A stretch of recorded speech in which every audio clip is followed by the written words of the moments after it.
Every time I think of this campus, I always think of this sign right here. A lot of history happened right here. This is the ground zero.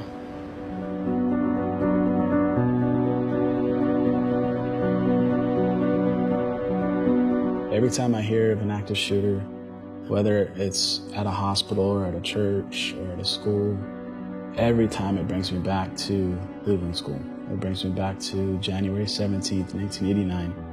The morning recess came. It was time for our kickball game. We're out on the blacktop and we're playing our game. That's when the gunman entered our campus. What he did was he parked his car, lit his car on fire with a Molotov cocktail, took a kneeling stance and opened fire on the kids that were playing on the playground. Unfortunately, I was pretty close to him. I think we were probably one of the closest groups to the gunman.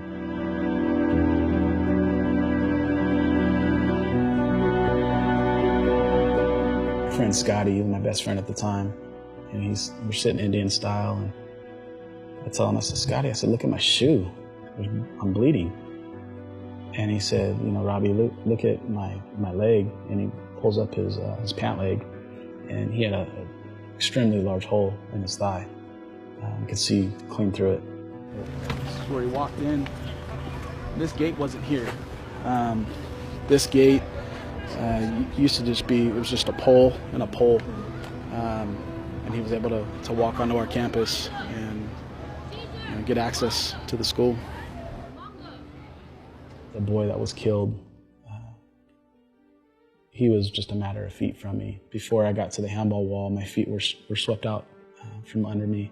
What that was a bullet had struck my right foot, and my feet went up in the air, and I landed on the ground. Another round struck the pavement. Lost much of its velocity, but it still bounced and entered into my chest, and I actually still have a large piece of that bullet in my chest to this day.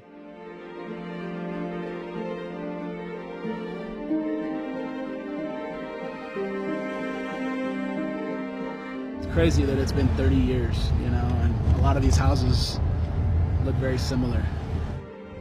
It's the house I lived in during the shooting. My house. Other than the security door, it looks exactly the same as what it did. And that morning was a lot like this morning. Fog and cold, wet, rainy. They're screaming and there's blood everywhere, and I just remember the smell. It smelled like iron, just that smell of blood. Drywall dust everywhere because bullets were coming through the walls. Probably a matter of seconds, we heard the last shot. And that was the gunman putting the pistol in his mouth and ending it, taking his own life.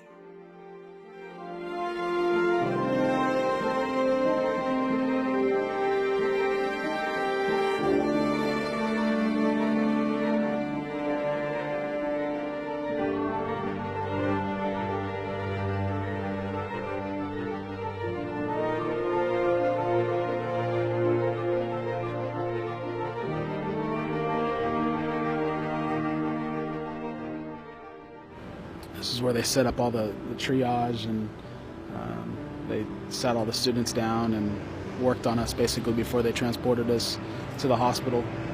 Through 7.5 years of counseling. That first couple years, it was multiple times a week.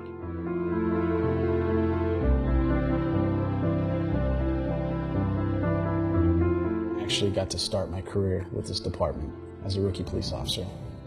And so I was 21 years old when I got hired here, and I thought, what better way to come back and help serve this community and the district that was so influential in my life.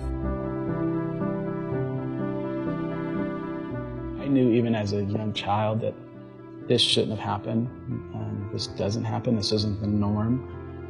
Unfortunately, nowadays, I think we hear about it more, and there are a lot of incidents that have happened since then, but back then, it didn't happen. My friends were killed that day. They were here. They meant something. They meant something to me. They meant something to our friends. They meant something to the staff that were there that knew them. They meant something to their families. And I think that's important to keep their memory alive.